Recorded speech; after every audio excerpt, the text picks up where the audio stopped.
फसल का नुकसान उसमें रजिस्टर करते थे।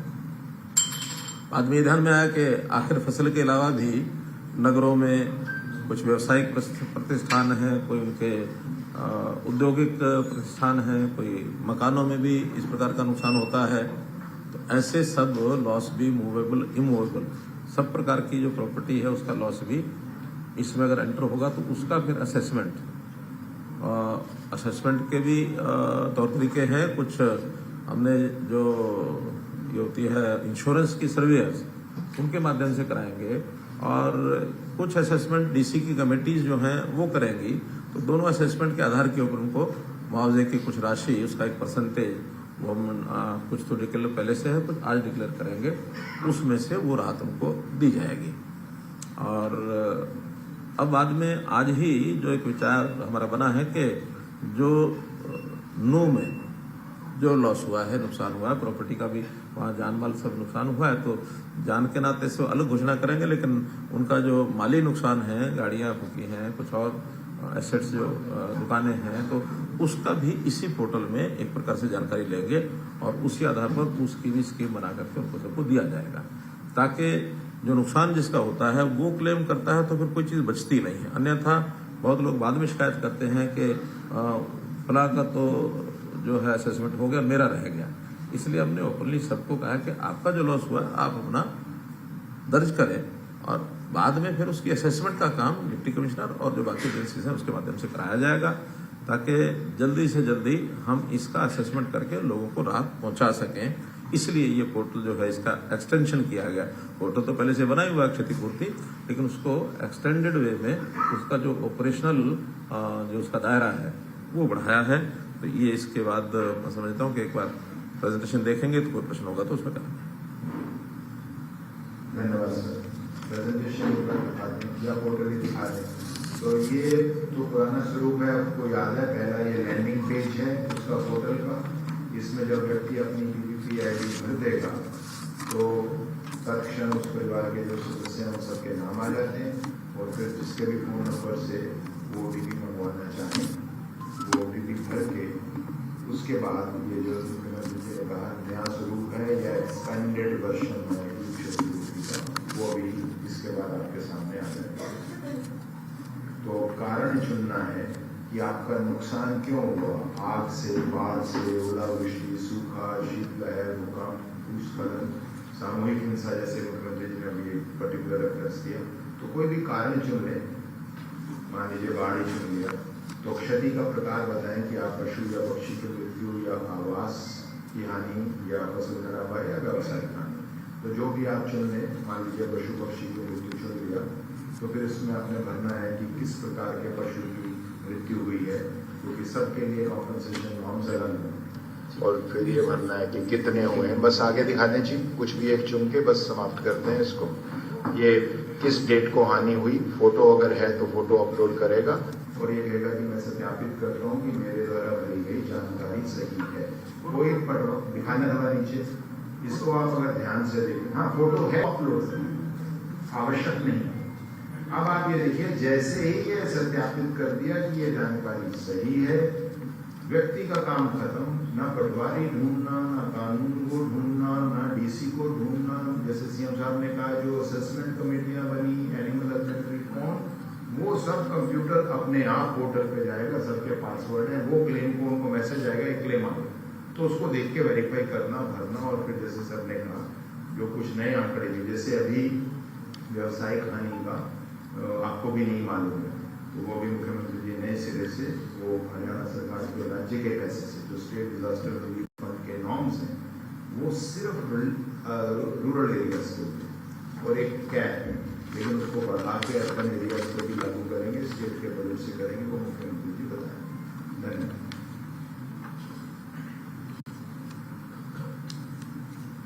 ठीक है जी, ये प्रेजेंटेशन को क्लोज कर देते हैं।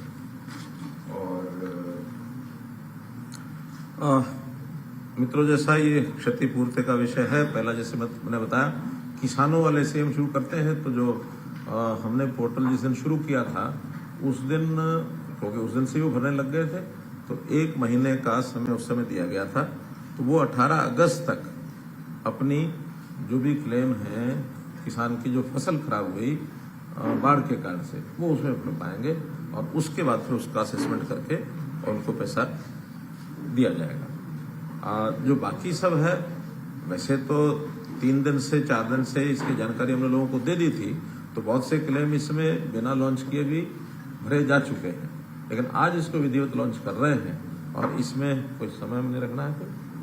तो जो वो वाला है सर फसल वाला, वो तो आपने 18 अगस्त के लिए बोला, हाँ, तो वही समय रहने देते हैं। हाँ ठीक है, तो 18 में भी आज अभी समय पर्याप्त है और मैं समझता हूँ कि जो इस समय तक घटनाक्रम है उसके लॉस की जानकारी सबको अपनी है ही, और वो इसमें 18 अगस्त ही इसके लिए रखते हैं, ताकि आज 2 तारीख है तो 16 दिन का समय और मिल जाएगा। फिर इसके बाद उनका सबका आकलन करके उनको दे दिया जाएगा। इसके बाद जो हमने इसकी हर्जाने की राशि तय की है, उसकी एक परसेंटेज जो हमने आपके माध्यम से लोगों को जो बतानी है, उसमें 2 प्रकार का है। तो मूवेबल प्रॉपर्टी है, इमूवेबल प्रॉपर्टी है। मूवेबल प्रॉपर्टी यानी मकान यानी बिल्डिंग को छोड़ करके बाकी लगभग सारी इमूवेबल रहती है, मूवेबल रहती है। मकान है वो इमूवेबल है। तो मूवेबल प्रॉपर्टी का जहां तक विषय है, उसमें यदि 5 लाख रुपए तक किसी का लॉस है, असेस्ड लॉस, उसका 80% अर्थात 4 लाख रुपया तक उनको दिया जाएगा। जितना लॉस होगा उसका 80%। 5 से 10 लाख तक 70%, 10 लाख से 20 लाख तक 60%, 20 लाख से 50 लाख तक 40%, जो एडिशनल है उसका ये जाता जाएगा। और 50 लाख से 1 करोड़ रुपए तक 30%, 1 करोड़ से 1.5 करोड़ रुपए तक 20%, और ये सब मान लो 1.5 करोड़ तक भी हो जाता है, इससे ऊपर भी होता है, तो एक अपर कैप लगाइए कि टोटल 50 लाख तक और ये कंपनसेशन जो है इस लॉस का मिलेगा। इससे ऊपर मैं मान के चलता हूँ जो इससे बड़े जो भी लोग होते हैं सामान्यतया सब लोग अपना इंश्योरेंस कराते हैं। ये तो उस इवेंचुअलिटी में है जिसने इंश्योरेंस ही नहीं कराया है, ताकि ऐसे समय पर उनको भी एक मरहम जो है वो लग सके। तो यानी 1 रुपए से लेकर 50 लाख तक का लॉस इस परसेंटेज के हिसाब से लगभग 1.5 करोड़ तक के नुकसान के लोगों को ये लाभ उसी हिसाब से इंक्रीज होता जाएगा। 1.5 करोड़ से ऊपर का है तो 50 लाख उसकी फिक्स राशि है। ये तो है मूवेबल प्रॉपर्टीज। इसके अंदर कोई मानो व्हीकल है, उसका स्टॉक है, उसकी मशीनरी है, प्लांट है, तो ये सारे इस प्रकार के विषय हैं इसमें कवर होंगे। और जो बिल्डिंग्स हैं अर्थात जो इमूवेबल प्रॉपर्टी है, उसमें पहले से हमारी योजना चल रही है और उसी के अंतर्गत अगर 1 लाख तक का है तो वो कंप्लीट 100% देंगे, 1 से 2 लाख 75%, 2 से 3 लाख 60%, 3 से 5 लाख 50%, 5 से 7 लाख 40% और 7 से 25 लाख तक 30%। और इसको भी कैप किया है 25 लाख पर कि मैक्सिमम किसी बिल्डिंग का अगर कोई लॉस होता है, मानो उसमें क्रैक आया है, उसमें कोई फर्श टूट गया, उसमें दीवार गिर गई, उसमें टोटल भी गिर गई, तो भी मैक्सिमम 25 लाख रुपए तक का उसका लॉस ये हमने इसमें कवर किया है।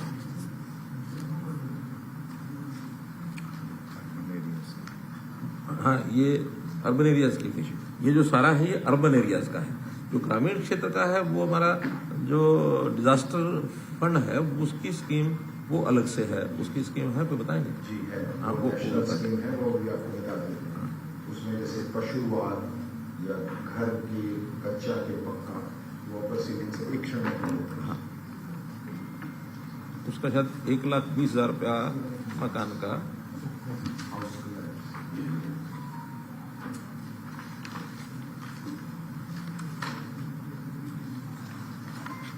लेकिन उसमें भी जो है मुझे लगता है थोड़ा राशि कम है और हम उसको रिवाइज करेंगे, रिवाइज करके आपको बताएंगे। ग्रामीण क्षेत्र वाला जो है उसकी राशि आपको बताएंगे जो पहले से तय है। लेकिन वो मैंने एक बार देखा है उसमें कुछ मुझे कम लगे। कहा था कि आप बताना चाहते हैं, हाँ। जो घर का है फुल्ली डैमेज हाउस 1,20,000 पर हाउस, और अगर पार्शली डैमेज हाउस है जहाँ पे कम से कम 15% नुकसान हुआ है तो 10,000 रुपये प्रति घर पक्के के लिए, और झोपड़ी के केस में 8,000 रुपये प्रति हट प्रति झोपड़ी, और कैटल शेड 3,000 प्रति शेड। इसका विचार करेंगे, दोबारा से इसकी घोषणा हम करेंगे। हाँ, ये कई साल पुराना है, उस पर 18 का शायद कब का है। ये बाढ़ आने से पहले जो हमारा इस साल का रिवीजन भारत सरकार ने किया था वो। लेकिन एक बात ये है कि जो भारत सरकार के कंपनसेशन नॉर्म्स होते हैं, अगर आप फसलों में देखेंगे तो उससे कहीं ज्यादा हम देते हैं अपने पैसे से। तो मुख्यमंत्री जी कह रहे हैं कि इससे भी ऊपर स्टेट बजट से ये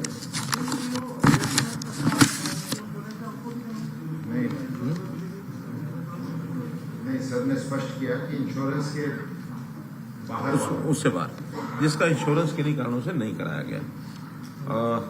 इसी प्रकार जैसे अब थोड़ा कंपनसेशन के विषय है, एक दो जो कुछ दिन पहले विचार आया था, लेकिन वो घोषणा नहीं कर पाया था मैं। जो कावड़िये जो हैं, जिनका भी शिवरात्रि शायद 18 या 20 तारीख को थी जुलाई में जी, उससे पहले कुछ कावड़ियाज की डेथ हुई है एक्सीडेंट में, जो भी कुछ कारण रहे। पिछले बार भी हमने दिया था उसी पैटर्न पर, जैसे पिछले साल किया था उसी हिसाब से 2 लाख रुपया प्रति कावड़ी जो इसकी डेथ हुई, जो हरियाणा का रहने वाला है, ऐसे व्यक्तियों को 2 लाख 24 लोगों की अभी तक हमारे पास जानकारी है, 2 लाख रुपया प्रति व्यक्ति प्रति कावड़िया, वो उसको कंपनसेशन हमने पिछले साल का जो तय किया हुआ उसको हम आगे बढ़ा रहे हैं।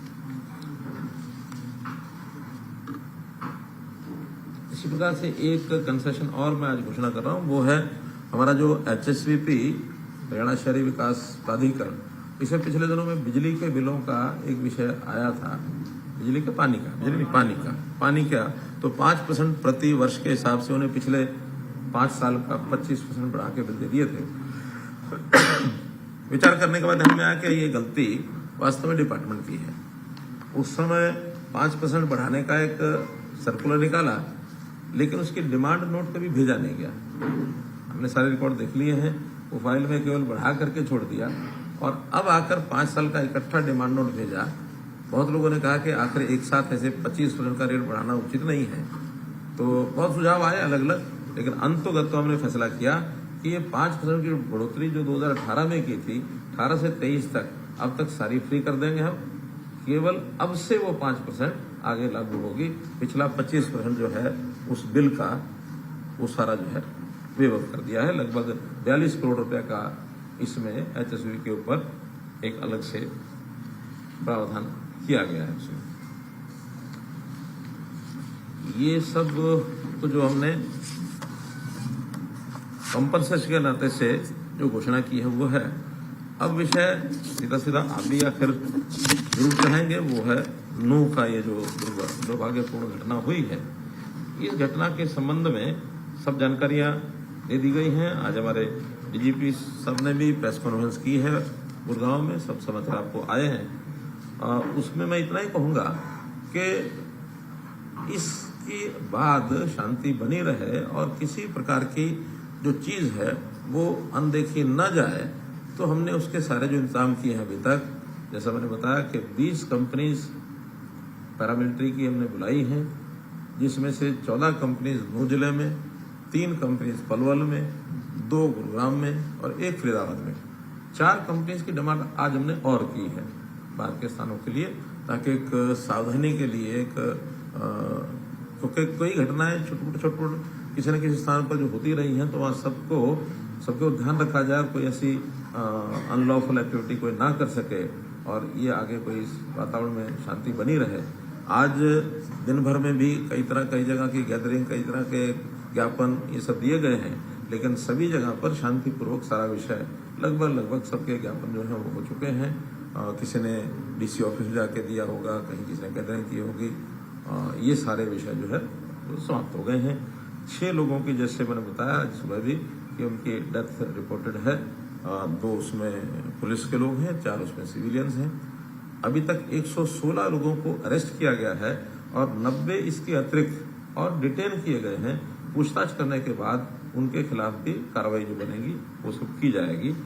और इसके बाद ये सारा जो विषय आया है, इसके पीछे किसका हाथ है, कैसे शुरू हुआ, इन सब बातों के ऊपर भी प्रोसेस चल रही है। उस सारी प्रोसेस में कोई भी दोषी है उसको बख्शा नहीं जाएगा। ये सारी योजना हमारी इसमें बनी है। आगे के लिए कुछ चीजें हमने जो और तय की हैं, उसमें एक ये तय किया है कि एक IRB की बटालियन नूह जिले में ही स्थापित की जाएगी। जो अभी 2 बटालियन भौंडसी में है, उसमें से एक बटालियन नूह जिले में जगह हमने देख ली है, लेकिन वो जगह बनने में थोड़ा समय लगेगा। उससे पहले किसी टेम्परेरी भवन में एक बटालियन में कितने लोग होंगे? 1000 लोग लगभग। तो 1000 लोगों की व्यवस्था वहाँ उसी जिले में कहीं ना कहीं, ताकि आवश्यकता पड़ने पर कभी भी उसका मानो उपयोग करना हो तो उपयोग किया जा सके। हमने एक पुलिस में एनफोर्समेंट ब्यूरो अलग से बनाया है। उसके लिए 5-6 विभागों में, खास करके जिनमें टैक्सेशन की चोरी होती है, जहाँ कहीं थोड़ा इस प्रकार के विषय जो